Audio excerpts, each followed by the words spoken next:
MLB.com's top prospects from 2015 were special. 3 Hall of Fame shortstops, 2 great players whose off-the-field actions ruined their careers, an all-star slugger who forgot how to play baseball, a guy who doesn't believe in the moon. The moon ain't real. The moon isn't real. The moon isn't real. Multiple historic busts, multiple cheaters, a guy who lived in a van in a Walmart parking lot even though he had millions of dollars, a pitcher whose diet was so bad that it ruined his arm, another pitcher who threw harder in high school than he did in the majors, and the current worst contract in Major League Baseball. I graded each player as a bust, hit, or meh, somewhere in the middle, plus an exclusive Hall of Fame tier. It's based on career wins above replacement, accolades, and how productive they still are today. This is the best prospect list I've covered by far, especially in the top half. But I'm getting ahead of myself. As always, we're starting off with number 50. Mariners scouts viewed DJ Peterson as the same level hitter as Chris Bryant when they drafted him out of New Mexico in 2013. Just 2 months later, Peterson got hit in the mouth with a Jorge Lopez fastball. He spit up a tooth onto home plate and was rushed to the hospital, where the doctor said it looked like he'd been in a car crash without a seatbelt. It took 6 surgeries and 2 months without solid food for Peterson's jaw to heal. He lost 30 pounds. Less than a year after the injury, he was tearing up AA, one hot streaker injury away from his MLB debut. While the call didn't come in 2014, his season bumped him from 88th to 50th on Pipeline. 1 decade later, DJ Peterson still hasn't made his MLB debut. In a 2022 interview, Peterson admitted that he never got over the lingering fear of being hit again. High minors pitchers picked up on his jumpiness at the plate and took advantage. His OPS fell short of 800 every year from 2015 to 2019, and he never made it beyond AAA. After Peterson addressed his anxiety, he returned to affiliated ball for 1 more year in 2022. But since he never made the majors, he can't be considered anything but a bust. Hoosiers, stand up. Kyle Schwarber's our first hit of the day. Actually, now that I run the numbers, it seems he's only a .230 lifetime hitter, and he led MLB in strikeouts twice? I'm sorry, Kyle. Bust. In all seriousness, we know Schwarb's story. He made his MLB debut for the Cubs a few months after making this list in 2015, and immediately became one of their best hitters. He tore his ACL on opening weekend of 2016, then he made it all the way back to help Chicago break the curse that same year. He's been one of the most feared power bats in MLB ever since. Since leaving the Cubs in 2021, Schwarber's been one of the top 25 offensive players in MLB. His only flaw is that he's the worst defender in baseball, but he hit even better than usual in 2024 after moving to DH full-time. He should surpass the 300 career home run mark this season. I think he has an outside chance at joining the 500 club by the time he retires, especially if he stays in Philly beyond this year. Easy hit. Hunter Renfroe was such a good hitter in college that his collegiate summer league team retired his number. The Padres drafted him with the hopes that his big righty bat would translate in the majors. It eventually did, but it took a while. Renfroe struggled in AA in 2015, striking out a lot and not homering enough. The 2016 prospect rankings weren't his kind, with MLB dropping him to 92nd on Pipeline. But he broke out at AAA that year, hitting so well that he got a cup of coffee with the Padres in September. He spent the next 3 years as a solid starting corner outfielder in San Diego. Good power, but with a lot of strikeouts and not many walks. The Padres did the impossible after the 2019 season. They beat the Rays in a trade, sending Renfroe and a couple of slapdick prospects for Jake Cronenworth and Tommy Pham. We giving Pham up for Renfroe and a damn slapdick prospect? Since that trade, Renfroe's played for 5 teams, but his only productive years came with Boston and Milwaukee in 2021 and 2022. His power and defense have regressed so much that he was below replacement level last year. He's still under contract with the Royals for 1 more season, but I'm not sure what he's got left in the tank. Meh. On the 2014 Pipeline list, Carl Edwards Jr. was the 42nd ranked player. MLB dropped him 5 spots in their rankings entering 2015. He went on to have a solid few years with the Cubs as a reliever, but ultimately fell well short of his top prospect billing, mostly due to poor command. When I covered him before last season, the writing was already on the wall that his once great stuff had left him. Since that video, Edwards has faced exactly 3 MLB batters. He walked 1, allowed a base hit, and walked the 3rd. If I had to guess, this was probably his last MLB game. Bust. I covered Austin Meadows before last season, and if I do this series for another 3 years, I'll be doing another 3 Austin Meadows segments after this one. Hopefully by then, his story will have a happier ending. Wayne Gallman's high school football teammate took his time in the minors. He took so much time that the Pirates seemingly got impatient, trading him to Tampa 2 months into his MLB career as part of the maligned yet overblown Chris Archer deal. Meadows was an all-star in 2019 and had a decently productive 2021.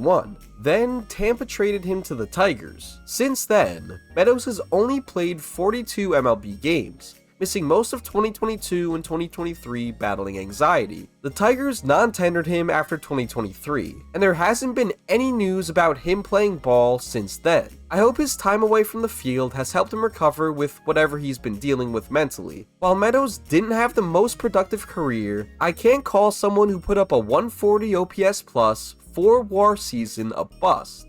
Meh. Jorge Alfaro made the Baseball Prospectus Top 101 7 years in a row. 2015 was his last time in Pipeline's Top 50, but BP had him in their Top 40 as late as 2018.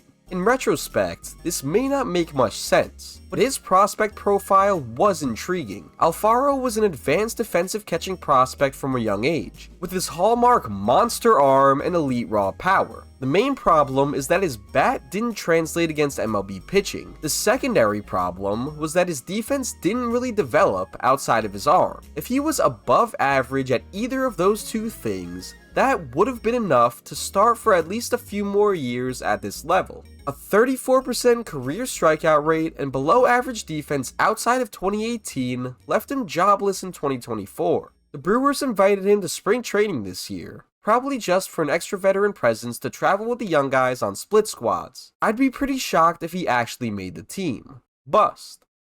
Aaron Sanchez dropped from 23rd on the 2014 list to 44th on the 2015 list.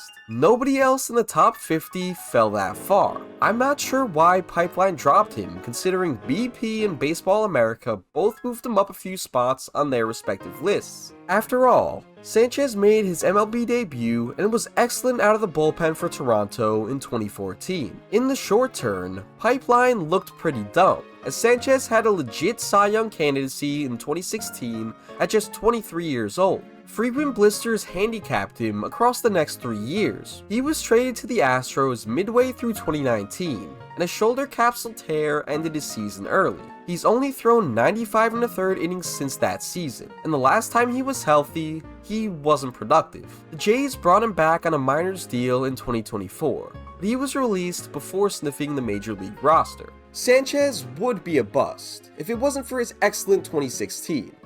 Meh. Dalton Pompey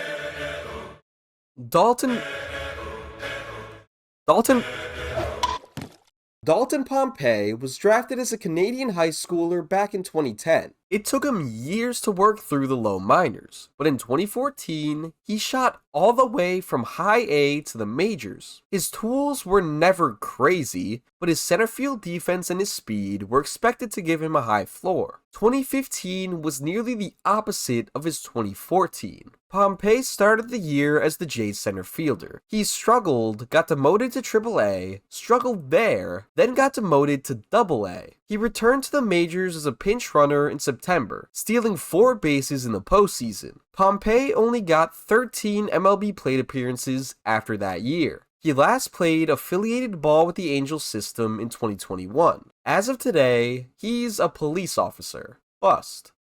Michael A. Taylor is one of my favorite archetypes of MLB role player. In his career, he's hit 20% worse than league average, but he's also hit a 493-foot homer. Out of 7 years spent in DC, Taylor was really only productive for one season, plus a few postseason runs. Since leaving his first MLB home, he's had 2 productive seasons with the Royals and 1 with the Twins. Taylor was still an elite defender in 2024 with the Pirates, but his offense regressed to the point where it nearly negated that value. His bat speed and barrel rate were still very good, and he homered 21 times in 2023, so paired with his defense, he should still find a job for 2025. I'm not sure if he has any productive starting seasons left. If I thought he did, I'd probably call him a hit, but it's more likely that he works as a 4th outfielder these next couple of seasons before hanging up the spikes. Meh. The Orioles drafted Hunter Harvey with their first pick in the 2013 draft. The big righty was a flamethrower with incredible strikeout stuff, and it was on display throughout 2014. His stats in the minors earned him the 41st highest spot on this list. This was Harvey's peak as a prospect, and it's not because he started struggling in the minors. Hunter Harvey didn't throw a pitch in a game from July of 2014 until June of 2016. He threw a few rehab innings in the low minors in 2016. Then he underwent Tommy John surgery, under 20 innings in 2017, just over 30 innings in 2018, and he still somehow made his MLB debut in 2019. I'm not sure when he ever had the chance to improve as a pitcher with all of those injuries. After another injury-plagued season in 2021, the Orioles finally moved on. The Nationals claimed Harvey on waivers before 2022, and he was a very good reliever in DC. The Royals traded for him last year at the deadline, but he hardly pitched before being placed on the IL for the remainder of the year. I'm calling Harvey a bust for now, but since he only just turned 30 and since his stuff is still very good, it's possible that he removes that distinction with just a few more strong years. I understand that you guys are coming to me to find out where these players ended up, but when it comes to Adalberto Mondesi, you know just about as much as I do. The second-generation big leaguer made his MLB debut during the 2015 World Series, just a couple of months after turning 20 years old. It took a few more years for him to develop into a legit MLB player, but he broke out with a very solid half season in 2018. His elite speed fit with the Royals' team identity, even as Kansas City's talent waned. From 2018 to 2020, when Mondesi played, he was worth 4.6 wins above replacement per 162 games. The problem is that he never played a full season. Multiple oblique and hamstring injuries held him to 35 games in 2021, and a torn ACL knocked him out for most of 2022. The Red Sox traded for him in 2023, but he never even fully ramped up baseball activities that year while recovering from the ACL tear. He's been a free agent ever since, and I haven't seen a single piece of news about whether he's even trying to play anymore. He would have been a hit if healthy. Meh. Every year that I do these, I'm reminded just how far behind pitching evaluation was just a decade ago. 2015 Braden Shipley wouldn't even sniff a top 50 prospect ranking today. His fastball sat at 92-93 with below average spin, and scouts graded it as a 55 or 60. They liked his changeup as his best secondary, but it was only 7 miles per hour slower and had almost the same exact movement profile as his fastball. Shipley's curve was his only pitch that didn't get totally shelled in MLB, but he didn't get into enough pitchers counts for that to matter. For a guy with unimpressive stuff and unimpressive results throughout most of the minors, this ranking was super generous. When Shipley reached the majors in 2016, it was clear that he didn't have it. He only threw 30 more MLB innings after that year. Bust. Jose Peraza somehow had a 3 FWAR season in 2018. It's sandwiched between seasons of 0 and negative 0.3 FWAR, and he only produced 0.2 FWAR after 2018. It's also apparent that his own teams never valued him as highly as the public prospect lists. Atlanta sent him to the Dodgers in that ridiculous 13-player trade at the 2015 deadline. Just a few months later, LA sent him to Cincy in another 3-team deal. Peraza spent 4 seasons as a regular middle infield outfield type for the Reds, only really producing during that 2018 season. He's played for the Red Sox and Mets since, and he's now in the Mexican League. His 2024 Yucatan teammates included Taylor Motter and Ruben Tejada, amongst others. Bust. As much as I love talking about the Jose Perazas and Braden Shipleys of the world, it's such a breath of fresh air when I get to talk about someone good. Aaron Nola is the first of only 2 players who is still with the same organization that he was playing for at the time of this list, and he's still a great pitcher. Nola was just 2 outs away from reaching the 200 inning mark in 2024. He's thrown over 180 innings each non-COVID season since 2018. And he's approaching 40 career FWAR. Nola made his MLB debut just a couple of months after landing on this list, and he broke out for real in 2017. While he's slightly past his 2018 to 2022 prime, he's only entering his age 32 season, and he seems to have plenty left in the tank. When I talked about Nola in last year's draft video, I graded him as a Hall of Famer. While I still think it's possible, it's much more likely that he ends up squarely in the Hall of Very Good conversation when he retires. Still one of the better pitchers of the generation. Easy hit.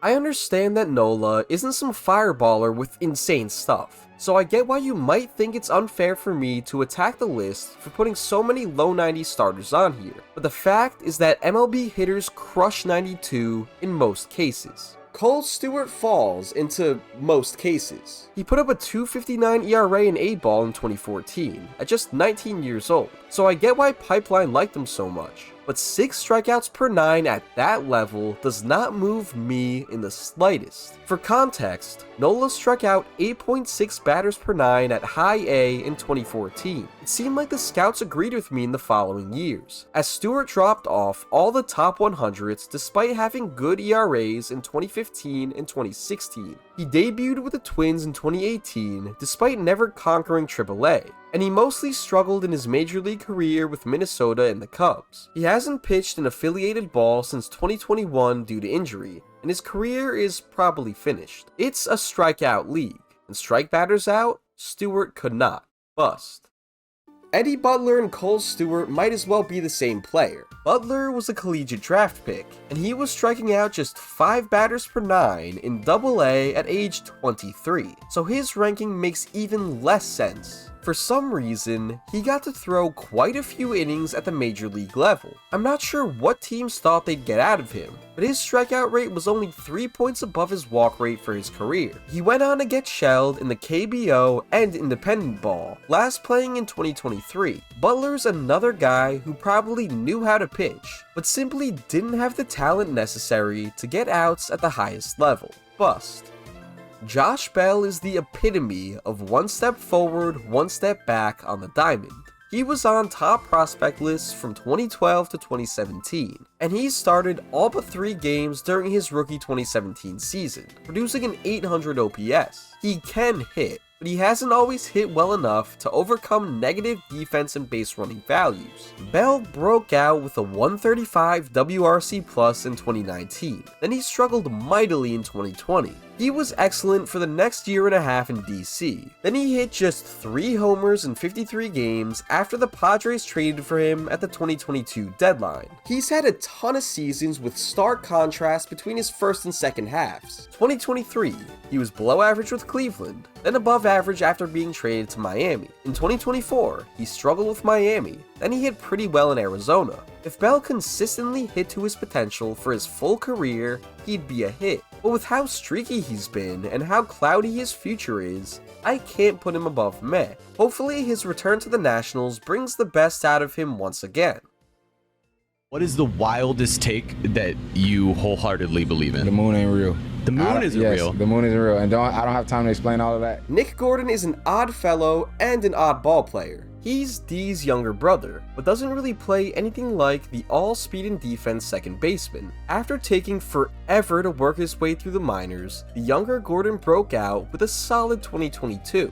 Just take a look at his savant from that year. His contact was pretty damn good, but for some reason, in 2023 and 2024, he stopped driving the ball. He was a negative value player both years, and he was non-tendered by the Marlins after last season. The Orioles signed him to a minor league deal, but unless he gets back to driving the ball like he did in his one decent year, I don't see a path for a long-term big league return.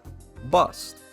The first time I saw Jose Berrios pitch, it was obvious that he had a special slider. It's no surprise to me that he's built a very good MLB career around that pitch. He's never quite been an ace, with his lowest ERA season still being above 350, but he's consistently lived in the mid-threes for most of his career. His best season came with the 2019 Bomba Squad Twins, and he accumulated over 4 FWAR in 200 innings. Since joining the Blue Jays at the 2021 deadline, Berrios has lost some of his strikeout stuff. He's pitched well to the excellent defense behind him and remained very productive, even with peripherals that don't exactly match. He's set to be their number 2 starter again in 2025.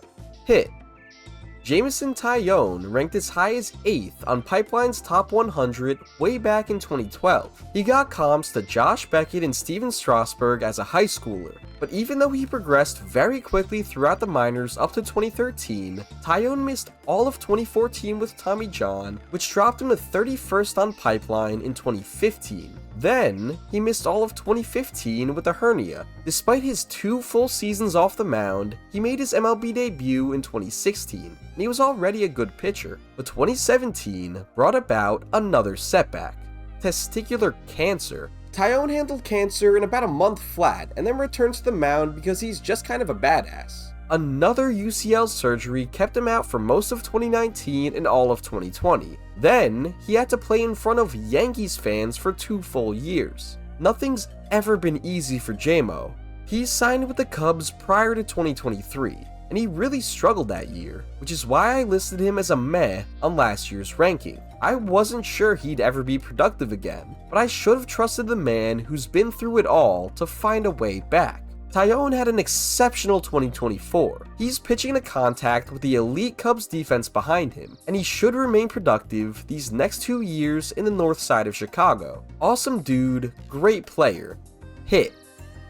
Mark Appel was maybe the most famous draft bust in MLB history for a while. He's the thumbnail of my 2013 MLB draft video, and the newspaper clipping I used calls him the biggest bust in MLB history. That's all because he didn't make his MLB debut for 9 years after the draft when he went 1st overall. He was out of baseball just 3 seasons after being ranked a top 30 prospect on this very list. But Appel returned to the Phillies organization in 2021, debuting in the bigs in 2022 for a few successful relief appearances. He might have even made the postseason roster if his elbow hadn't given him issues. Appel missed all of 2023 after elbow surgery and hasn't pitched since. He's no longer the biggest bust in MLB history, but he's still a bust nonetheless. Alex Meyer is a 6'9" righty with a fastball that's sat 96. He's not the same type of pitcher as Cole Stewart or Braden Shipley. This ranking actually makes sense. Meyer always had strikeout stuff with his fastball curveball mix. The question was whether his command would play at the big league level, and even if it didn't, he profiled perfectly as a high leverage reliever. Meyer was traded from the Twins to the Angels as part of the Hector Santiago trade at the 2016 deadline. He broke out with a solid 13 starts in Anaheim in 2017, but a torn rotator cuff ended his season prematurely. Then, he didn't throw another pitch in 2018 or 2019. He retired less than 2 years after the injury because of repeat setbacks. Looking at what Meyer did in 2017, he probably should have been moved to the bullpen earlier, and maybe that would have preserved his arm. He definitely had the talent to be productive at the highest level. It sucks, but injuries never let him reach his full potential. Bust. Fewer than half the players on this list are signed to MLB contracts for 2025 at the time I'm writing this. Alex Jackson is one of those players, and he's the only one with a career negative wins above replacement. Jackson was drafted as a catcher, but the Mariners Bryce Harpered him, moving him to right field because they thought his bat was too good to wait on. As it turns out, his bat lagged well behind expectations in the minors. He didn't make his MLB debut until 2019 with the Braves, who moved him back behind the plate and used him as catching depth. Jackson only played 56 MLB games from 2019 to 2022. Then he didn't crack the bigs at all in 2023. It would have made perfect sense for his career to end there, but he made the Rays roster as the backup catcher in 2024, and despite being one of the worst hitters in Major League Baseball, he was good enough behind the dish to fill that role. Now, he's slated to start 2025 as the Yankees' backup catcher. He's definitely a bust, but he's still playing, which can't be said about half of this list. Tyler Kolek's claim to fame is never reaching high A-ball despite going second overall in the 2014 draft. He was a big old Texas righty, and he was getting Nolan Ryan comps because he touched triple digits in high school. The problem is that he never developed his secondaries or his command, and the 100 miles per hour he touched at a few showcases isn't where his fastball sat when he was starting games as a pro. His stuff was much more ordinary with a full workload, and he got hit pretty hard in A-ball in 2015. It was immediately apparent that he was a massive project, and he dropped off Pipeline's top 100 by 2016. Then he got hurt. Kolek got Tommy John surgery in 2016, only throwing a few more innings in the low minors from 2017 to 2019 before calling it a career. He's an easy bust, but his little brother Steven, who had next to no prospect hype, is a solid reliever for the Padres to this day. It just goes to show how non-linear development is in this sport. Oh, hey there, me again from the last And That's Baseball Prospects vid. I may be the biggest Jesse Winker fan in the baseball creator stratosphere. Winker's standout trait as a player is his ability to get on base. That's followed him well at every stop of his career. He definitely panned out for the Reds, never having a bad season there and peaking with an All-Star game start in 2021. But even I'll admit he hasn't had as much consistency or on-field value as this ranking in the prospects list would want. But sorry, never mind. You know what his real standout trait is? Jesse Winker, for better or for worse, is on a completely different vibe from you and me. Reds and Mets fans definitely loved it. Maybe not Mariners and Brewers fans. He creates chaos, argues with people, shows plenty of emotion, and always finds himself in the middle of something. Mess with him and he probably handles it very well, at least in a funnier way than most would. As long as he stays a useful bat in the big leagues, teams are always going to want to take a chance on a glue guy like him, and I will always defend his honor. Whether or not they take a chance on his grills guy, I can't answer that. Before the Jesse Winker segment, we had a run of 4 straight busts. There are only 4 more busts going forward in this video. Before we get to the elite top 25 of this list, hit that subscribe button down below. Only 15% of you are subscribed. It's free, only takes a click, and if it didn't help me out, I wouldn't ask. Thanks. Andrew Heaney already had 29 innings and 2 trades under his belt by the time he made the 2015 prospect list. Since then, his career has had plenty of peaks and plenty of valleys. He had a good rookie year in Anaheim in 2015, but missed most of 2016 and 2017 with injury. He had a solid 2018, then only topped 100 innings once in the next 4 years. Heaney helped the Rangers win the 2023 World Series. Then he produced his most healthy season in years in 2024. He's never been an exceptionally productive pitcher with good volume, but he's been right around average for about 1,000 MLB innings. He's still a free agent as of the writing of this video, but he should find a job for 2025 soon. Meh. Robert Stevenson is a bust. There's no other way to put it. He has a .464 ERA across just 360 innings in the bigs, but he's not like the other busts on this list. In 2023, Stevenson was one of the best relievers in Major League Baseball. The Rays lab made him nearly unhittable for a few months. He struck out 43% of the batters he faced and walked just 6%, and he did a great job at limiting hard contact. Stevenson's development earned him a 3-year, $30 million contract with the Angels, but he's yet to throw a pitch in Anaheim so far. He got Tommy John surgery last May, and he should be back sometime this summer. Similarly to Hunter Harvey, he could produce out of the pen well into his 30s, but Stevenson's track record is much more limited, so he has a ton of work to do to climb above the bust tier. When he's been healthy, Luis Severino's been one of the better pitchers in MLB throughout his career. With the Yankees, he accumulated 11 F-WAR across 2017 and 2018, earning Cy Young votes both seasons. The flamethrowing righty's problem is that he's only thrown a single healthy season since. From 2019 to 2021, he threw just 18 innings. He had a solid 2022, but got absolutely lit up in 2023, which ended his Yankees tenure on a sour note. The Mets picked him up on a prove-it deal for 2024, and even though his strikeouts were down, Sevy had a very good season, throwing 182 innings with a sub-4 ERA. His success made him the highest paid player in Athletics history, and he'll take the mound for them on opening day this year. Hit. Last year, I called Jorge Soler a Met, and that was probably the biggest pushback I got on the entire list. I'm not sure if it's because I covered him at the beginning of the video, or if people just feel that strongly about him, but I'm sticking with my guns. On one hand, I understand that he's a postseason hero, but on the other, I look at his overall body of work in this league, and it just doesn't move me. He's had one single season over 2 WAR in his entire career. He's one of the worst defenders in MLB right now, and I don't think he's so good at hitting that he could be a super valuable DH.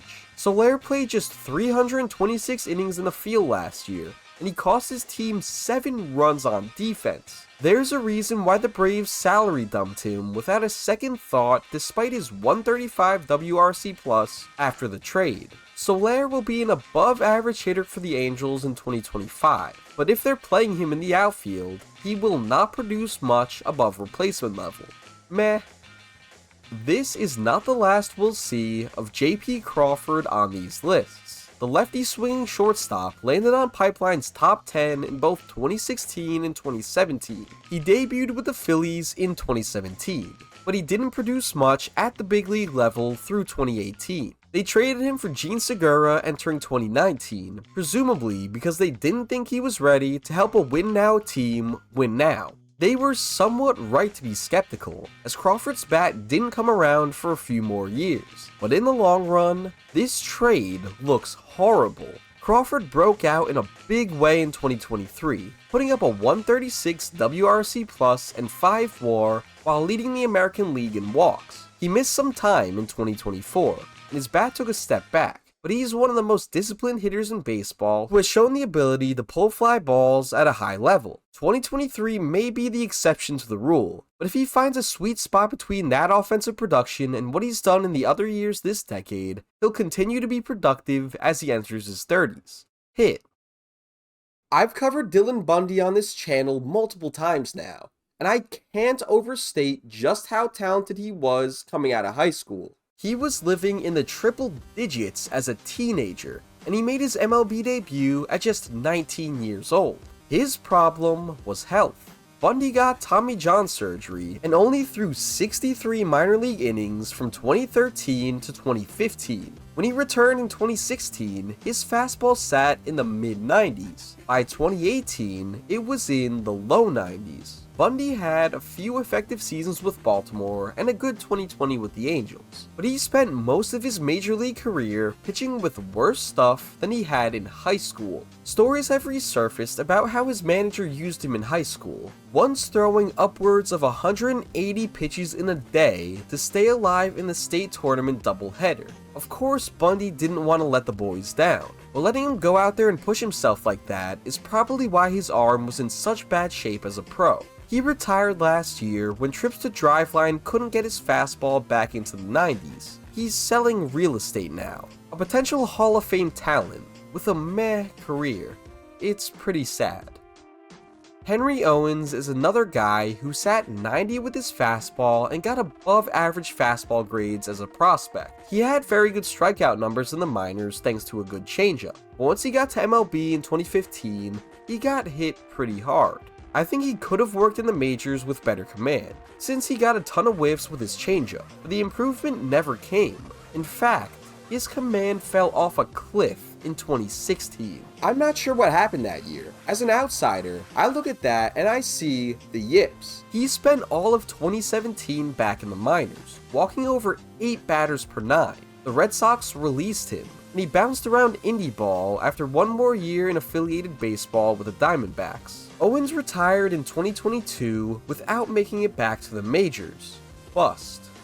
Blake Swihart is the second straight Red Sox on this list to look decent as a rookie and then hardly play again in the following years. He played over half the Red Sox games in 2015, catching most of them and hitting well enough, Swihart spent a lot of 2016 and 2017 on the IL, and he was a utility player on the 2018 team, not really contributing much besides a warm body to the Red Sox World Series run. He was traded to the D-backs during the 2019 season, and he spent his last year of affiliated ball in AAA with the Nationals in 2021. Bust. Daniel Norris might be the most interesting person on this list. In his first few off seasons, Norris chose to live in a 1978 Volkswagen van, only spending $800 a month. He wasn't doing it out of necessity. The Blue Jays signed him for $2 million out of high school in 2011. Norris climbed from high A ball all the way to the majors in 2014. And he gained notoriety for his rugged lifestyle during 2015 spring training. The Jays traded him for David Price later that season, and he was a solid swingman for the Tigers from 2015 to 2020. Norris spent a ton of time on the injured list, and even beat thyroid cancer in 2015. He hasn't produced much at all since COVID, and his last season as a pro came with Cleveland in 2023. I could probably call him a bust, but since he's borderline and since he interests me as a person, I'm putting him in the meh tier. After all, it's my list, so you guys can complain if you want, but I'm not changing it. Jon Gray is one of the best pitchers in Rockies history. Now, that isn't saying much, but to be consistently valuable in that ballpark for over 6 years is impressive. He's thrown at least 100 innings in every non-shortened season since his first full year in 2016, which is another rare feat, as you've seen with the other oft-injured pitchers on this list. Gray has never been a dominant ace-type pitcher, but consistent, above-average production and health is extremely valuable. Since joining the Rangers, he's provided stability in the back half of their rotation. Gray helped Texas win their first World Series title in 2023. He's set to be a back-end starter again this year, the final year of his contract. Hit. Archie Bradley went 3 picks after Dylan Bundy in the 2011 MLB draft. They were the top 2 high school pitchers in the country, and they went to rivaling Oklahoma schools. Bradley made probably his best start during his MLB debut, outdueling Clayton Kershaw with 6 innings of one-hit ball. Injuries limited him his rookie year. Then he struggled in 2016 to the point where the D-backs moved him to the bullpen the next season. His biggest career highlight came with his bat in the D-backs' victory over the Rockies in the 2017 wildcard game. Bradley spent most of his D-backs tenure as a setup man. He was traded to the Reds in 2020. And he bounced around the league over his last 3 seasons. His last stint came with the Marlins in 2023, where he struggled. It seems like his playing career is over. Bust. Through 2020, Carlos Rodon's career looked very similar to some of the starting pitching busts on this list. His first 2 years were solid enough, but injuries largely knocked his career off track. Everything changed in 2021. Rodon had one of the most efficient pitching seasons in baseball that year, accumulating 5 WAR in just 130 innings. The Giants signed him to a short-term, high AAV deal in 2022, and he had an even better season. Back-to-back Cy Young vote-getting seasons instantly makes him a hit. He signed a massive 6-year deal with the Yankees before 2023, but his 2023 was a complete disaster. Injuries and complete ineffectiveness left a sour taste in the mouth of Yankees fans, but he bounced back for a solid 2024. Rodon still grades near the top of the league in terms of stuff plus. When his command is on, he's still one of the most effective starters in the game. He's a hit for what he's done in the past, and I still think he has more left in the tank. Jock Peterson's career isn't too dissimilar from Kyle Schwarber's, except that Jock began as a pretty decent defensive center fielder. Even as his defense tapered off in the late 2010s, Peterson was a massive contributor as a middle-of-the-lineup bat for a lot of the Dodgers' deep playoff runs that decade. He had a monster 2020 World Series, helping the Dodgers to their first ring since the 80s. After that season, he signed with the Cubs, who then traded him to Atlanta, where he won his 2nd consecutive ring. He converted to DH full-time with the Giants in 2023. Then he had one of his best offensive seasons to date with Arizona last year. Peterson's a limited player, but he's just about the best at his role as a platoon DH. The Rangers signed him going into 2025, and he'll be one of their best power bats for a team that I suspect will make some noise in this year's American League. Hit. Last year, I graded Tyler Glasnow's career as meh. Before last year, he'd never thrown over 120 innings in a season. He'd only thrown 530 innings across 8 seasons. When he was healthy, he was effective, but my reasoning was that we never knew whether he'd be available. But 2024 was a massively successful season for Glasnow. The Dodgers traded for him and extended him, and since the Dodgers can do no wrong, Glasnow threw a career-high 134 innings and produced nearly 4 F-WAR. He was an all-star for the first time, and although he wasn't healthy in October, his regular season contributions helped the Dodgers win the division. I'm upgrading Glasnow to a hit, as he probably should have been the whole time. See, I know how to admit when I'm wrong, the very few times that I am. Miguel Sano was one of the most hyped up international amateurs of all time. There was a documentary filmed about his recruiting process. He was so talented and so strong that his age came under question. They were testing Sano's DNA and bone density to prove that he was 16. And in fact, he was 16. Sano mashed his way through the low minors until Tommy John surgery slowed him down, knocking him out for all of 2014. When he returned in 2015, he made the bigs, hitting very well for the second half of that season. Injuries and a near 40% strikeout rate have limited him throughout his career. He doesn't bring much on defense or on the bases, so since his hitting hasn't been great since 2019, he's only been employed for half a season since 2022. Meh.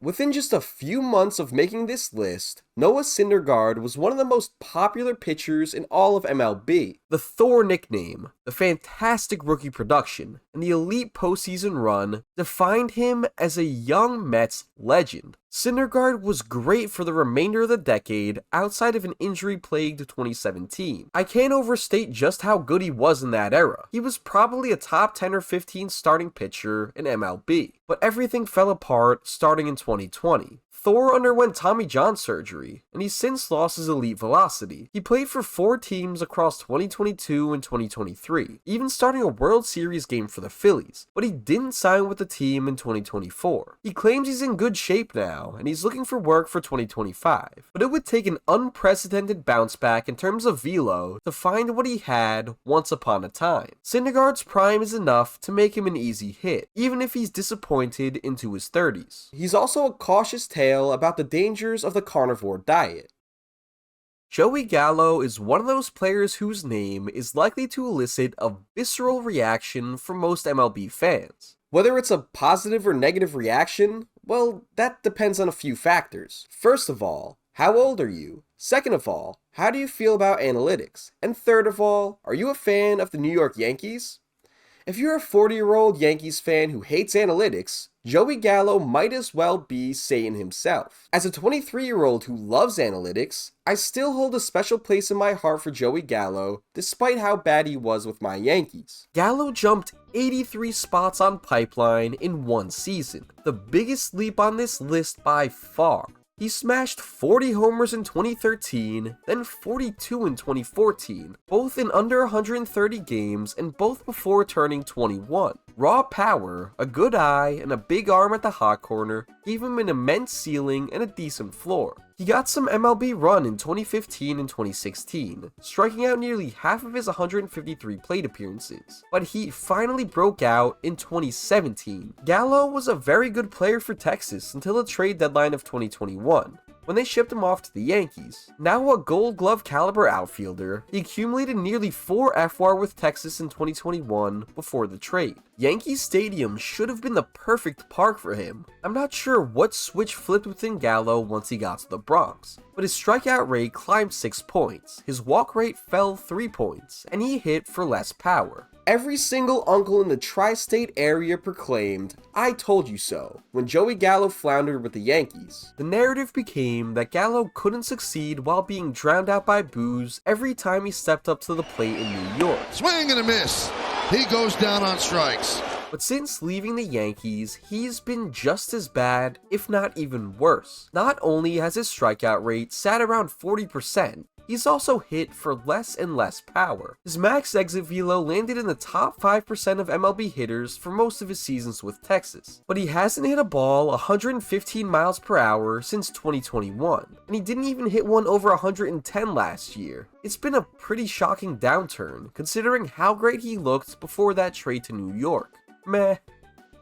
Julio Urias is another player who peaked in 2021. He dominated the low minors as a 16 and 17-year-old, rising all the way to AAA by 18. Urias made his MLB debut as a 19-year-old in 2016, and he was very good for the Dodgers. He battled injuries throughout 2017 and 2018, then he got suspended in 2019 for domestic battery. Urias got a second chance with the Dodgers, striking out Willy Adames to win the 2020 World Series. He had back-to-back Cy Young candidacies in 2021 and 2022, his first 2 full seasons. As it turns out, they'd be his only 2 full seasons. Urias was placed on administrative leave in September of 2023 due to another domestic violence accusation. He was charged with 5 misdemeanors, and the incident was recorded on video and released to the public in 2024. He's been a free agent since the end of the 2023 season, and I've seen zero interest from MLB clubs. He's still just 28 years old, and his stuff is clearly good, so he would have been an easy hit if he didn't make some horrible decisions. I'm not even going to rank him with the others because of how his career ended. Last year, I ranked Corey Seager as a hit rather than a Hall of Famer, and I regretted it almost instantly. My main concerns were his health and his defense, but even if he just plays 120 games per year until he retires, I think he'll produce enough to make the Hall. Seager's put up at least 4 wins above replacement each year with the Rangers. He's also homered 30 or more times each season in Texas, which he didn't do once with LA. Funnily enough, scouting reports from 2015 have Seager moving to third base like his brother, but he just had one of his best defensive seasons at short at age 30. Seager's a true 140 WRC plus bat with solid shortstop defense, and his accolades include an NLCS MVP and 2 World Series MVPs. Even if his overall production ends up a tier below the average Hall of Fame shortstop, Seager's October accomplishments should be enough to push him into Cooperstown. From 2019 to 2021, Lucas Giolito was one of the best starting pitchers in MLB. The problem is that he's barely done anything else at the major league level. I'm not sure if Giolito's excellence during that 3-year window was because of the sticky stuff, but his stuff dropped off dramatically after 2021. One of Giolito's biggest problems at the MLB level has been allowing too many homers, including a league-leading 41 in 2023. In the minors, he hardly allowed any, all while striking out a ton of batters and limiting walks. He was a great prospect, and for a short time, he was a great MLB starter. He's in the 2nd year of a contract with the Red Sox, but after tearing his UCL last season, 2025 could be the inflection point of his career in either direction. It could either be the season where he bounces back, or the season that proves that 2019 to 2021 was a fluke. For now, I'm keeping him in the meh category to see what comes next. Just like with Urias, Addison Russell had a very promising career until he committed domestic violence. Despite hitting below the league average level, Russell brought immense value as a defensive middle infielder. He was an everyday starter who contributed to the Cubs' 2016 World Series victory. But in September of 2018, he was placed on the restricted list while being investigated for domestic violence. He was ultimately suspended for 40 games. When he returned to Wrigley Field in 2019, he was rightfully showered with boos from his own fans.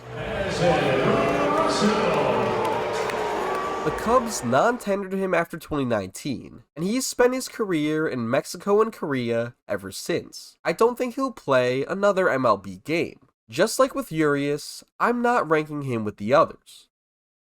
Francisco Lindor just had his very best season. When I covered him this time last year, I called Lindor a Hall of Famer. Within the first few weeks of the season, I got a ton of comments calling out my ranking as aging poorly, with many saying that he was the most overrated player in MLB. This isn't the only time people have doubted Lindor. He's notoriously a slow starter, so whenever he has bad numbers a few weeks into the season, everyone's quick to jump on him as overrated or overpaid. But since joining the Mets, Lindor has had 1 good season and 3 elite seasons. In 2024, he was the MVP runner-up to the best player in baseball, thanks to the best offensive performance of his career. He also had a great postseason run, leading the Mets within 2 games of the World Series in a season where they weren't expected to make the playoffs. He's already been worth nearly $200 million in just 4 seasons with the Mets, according to Fangraphs. If he retired right now, he would deserve Hall of Fame consideration. If he has 2 more years like he just had in 2024, he will be a Hall of Famer. As long as he's a solid player in his 30s, he should make the Hall of Fame with ease. I was right last year, and the 2024 season proved that. More importantly, if Lindor has a 650 OPS in early May, don't doubt that he's about to get hot and turn his season around. To round out our trifecta of Hall of Fame shortstops, we have maybe our most controversial ranking. I want to get ahead of things by saying that I do not care about the Astros cheating scandal as it pertains to Carlos Correa's career. He is still a Hall of Fame level player regardless. Even missing half a season in 2024, Correa put up 4 WAR. He's still one of the best offensive and defensive shortstops in all of MLB when healthy. Since joining the Twins, it feels like everyone's been waiting for the other shoe to drop. He signed those contracts with the Giants and Mets before injury concerns made the teams pull their offers. Correa played all of 2023 through plantar fasciitis, and it definitely impeded his performance. But like I said, when healthy, he's still got it. He's only 30 years old, so even if his fully healthy seasons are few and far between, he should be able to accumulate enough value throughout his 30s to garner serious Hall of Fame consideration. Correa is also one of the best postseason performers of the generation, and in that Central Division, the Twins will always have a chance to make a playoff appearance. He just needs the opportunity to remind everyone what he does best.